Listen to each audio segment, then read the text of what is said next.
क्या आप दूध पिलाने वाली माँ हैं और अपने बच्चे और अपनी सेहत के हवाले से परेशान रहती हैं कि मैं क्या ऐसा खाऊं जो बच्चे की सेहत के ऊपर भी अच्छा असर डाले और आपका वजन जो है उसके ऊपर भी आप काबू पाना चाह रही हैं, क्योंकि बच्चे की पैदाइश के बाद अक्सर खवातीन का जो है वजन वो बढ़ रहा होता है। तो बेसिकली आज की इस वीडियो में हम लैक्टेटिंग मदर्स यानी कि दूध पिलाने वाली माओं के लिए कुछ बहुत ही जबरदस्त टिप्स लेकर आ रहे हैं कि कौन से फूड्स वो अपनी डाइट में इंक्लूड करें तो उनका वजन भी जो है वो काबू में रहेगा और उनकी बच्चों की सेहत के ऊपर भी बहुत से पॉजिटिव असरात होंगे, और कौन से ऐसे फूड्स हैं जो कि उनको अवॉइड करने चाहिए।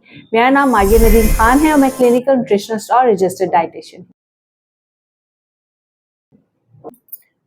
दूध पिलाने वाली माओं के लिए जो सबसे जबरदस्त जो न्यूट्रिएंट आ रहा है वो है प्रोटीन्स यानी कि लहमियात। प्रोटीन्स आपकी डाइट में शामिल होना इसलिए जरूरी है क्योंकि आपकी मसल्स के लिए बहुत ज्यादा जरूरी है, और अगर आप एक सी सेक्शन मॉम है तो आपके स्टिचेस के लिए प्रोटीन जो है वो एक अहम किरदार अदा करेगी। अब आप प्रोटीन्स जो है वो किस तरह अपनी डाइट में शामिल कर सकती हैं। प्रोटीन रिच ब्रेकफास्ट जो है वो हाईली रिकमेंडेड है, यानी कि एग बेस्ड ब्रेकफास्ट आप कर सकती हैं। ऑमलेट में आप कीमा भी डाल सकती हैं और चिकन ऑमलेट भी इस्तेमाल कर सकती हैं। इसके अलावा जो है आप किसी और फॉर्म में अंडा भी इस्तेमाल कर सकती हैं। एग बेस्ड ब्रेकफास्ट करेंगी तो प्रोटीन्स आपको अच्छी अमाउंट में मिलेगी। इसके अलावा थ्रू आउट द डे आप मटन का कीमा जो है वो इस्तेमाल करें, आप यखनी का भी इस्तेमाल कर सकती हैं। इसके अलावा जो है वो सालन का, शोरबे का, इन और कबाब का इस्तेमाल कर सकती है। तो प्रोटीन्स हमारे पास फोर मोस्ट न्यूट्रिएंट आ रहा है लैक्टेटिंग मॉम्स के लिए। उसके बाद ग्रेन्स यानी कि अनाज की अहमियत को हम बिल्कुल भी नहीं भूल सकते। नंबर सेकंड पे हमारे पास अनाज आ रहा है, यानी कि आपकी डाइट में रोटी चावल का होना एक अच्छे तनासुब से बहुत ज्यादा जरूरी है क्योंकि ये बेसिक हमारे बॉडी को फ्यूल देता है।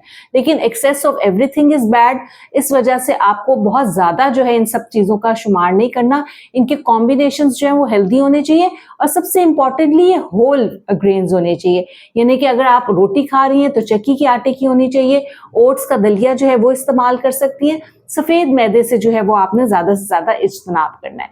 फिर हमारे पास थर्ड नंबर पे जो आ रहे हैं फ्रूट्स और वेजिटेबल्स। फ्रूट्स और वेजिटेबल्स आपके लिए बहुत ज्यादा जरूरी है क्योंकि बहुत सारी माएँ जो है वो लैक्टेटिंग होती हैं और उनके डिलीवरी के बाद उनकी स्किन हेल्थ भी बहुत ज्यादा डिस्टर्ब हो रही होती है, उनकी गट हेल्थ बहुत ज्यादा डिस्टर्ब हो रही होती है, कॉन्स्टिपेशन हो रही होती है। तो उसके लिए आपकी डाइट में फ्रूट्स और वेजिटेबल्स होनी चाहिए ताकि आपकी स्किन भी रिफ्रेश रहे और कॉन्स्टिपेशन भी आपको ना हो और आपकी बच्चे की सेहत के ऊपर भी बहुत ही जबरदस्त असरात होंगे। फोर्थ नंबर पे हमारे पास हाइड्रेशन का पॉइंट है, यानी कि लैक्टेटिंग मॉम्स को अपनी बॉडी को हाइड्रेट रखने के लिए जो है वो ज्यादा से ज्यादा पानी या मशरूबात का इस्तेमाल करना है। अब पानी तो आप 8 ग्लास या 8 से 10 ग्लास पी सकती हैं। इसके अलावा जो आपने काम करना है वो ये है कि आप कोई भी मौसम का फ्रूट स्लश है वो बना के पी सकती हैं, लेकिन उसका टेम्परेचर को आपने जो है मॉनिटर करना है क्योंकि बहुत ज्यादा ठंडा आपने नहीं पीना। इसके अलावा आप फ्रूट्स को सैलेड्स में जो है इस्तेमाल कर सकती हैं, वेजिटेबल्स को सैलेड्स में इस्तेमाल कर सकती हैं। वेजिटेबल्स को ग्रेट करके योगर्ट में इस्तेमाल किया जा सकता है। अब योगर्ट की बात होगी तो नेक्स्ट पॉइंट हमारा डेयरी के हिसाब से आ रहा है, यानी कि डेयरी हमारी दूध पिलाने वाली माओं के लिए बहुत जबरदस्त है। तो उनको खुद भी दूध पीना है, दूध नहीं पी सकती तो वो दही खाएं, दही नहीं खा सकती तो वो लस्सी पी सकती हैं। और इसके अलावा वो पनीर का इस्तेमाल, घर में बनाए गए कॉटेज चीज पनीर का इस्तेमाल कर सकती हैं, कबाब्स में डाल सकती हैं, सैलेड्स में डाल सकती हैं, जो कि अच्छी अमाउंट में उनको कैल्शियम देगा। इसके अलावा कैल्शियम किन चीजों में, फूल मखाने और सेसमी सीड्स, इनमें भी अच्छी अमाउंट ऑफ कैल्शियम होता है तो वो भी इस्तेमाल किए जा सकते हैं। विटामिन डी का भी हमने बहुत साथ साथ ख्याल रखना है। विटामिन डी हमें जो फूड्स में है वो बहुत कम मिल रहा होता है, तो सप्लीमेंटेशंस आपने किसी भी प्रोफेशनल के मशवरे के बाद जो है वो इस्तेमाल करने हैं ताकि कैल्शियम की एब्जॉर्प्शन जो है वो अच्छे तरीके से हो सके। उसके बाद जो हमारे पास 5वें नंबर पे आ रहा है वो है मोरिंगा। मोरिंगा का इस्तेमाल जो है वो आप अपने डाइट में जरूर कर सकते हैं। मोरिंगा के कैप्सूल्स भी खा सकते हैं और मोरिंगा की जो है पाउडर का इस्तेमाल भी कर सकती है। मोरिंगा जो है रिसर्चर्स ने बताया है कि हमारे लैक्टेटिंग मॉम्स के लिए उनकी मिल्क प्रोडक्शन को इंक्रीज करने के लिए एक बहुत अहम किरदार अदा करता है। तो इन सब चीजों का आपने ध्यान रखना है क्योंकि ये सब वो पॉइंट्स हैं, यानी कि वो वाली माएँ जो वजन भी कम करना चाह रही है तो इन सब चीजों का तनासुब अच्छे कॉम्बिनेशंस के साथ और अच्छे पोर्शन साइजेस के साथ बहुत ज्यादा इंपॉर्टेंट है, क्योंकि दूध पिलाने वाली माओं को थोड़ा सा ज्यादा खाने की जरूरत होती है। मेरा मतलब है थोड़ा सा, यानी कि बहुत ज्यादा नहीं, यानी कि उनकी रिक्वायरमेंट 400 कैलोरीज जो है वो बढ़ जाती है। तो बेसिकली इन सब चीजों के साथ फिजिकल एक्टिविटी भी जो है वो बहुत ज्यादा जरूरी है।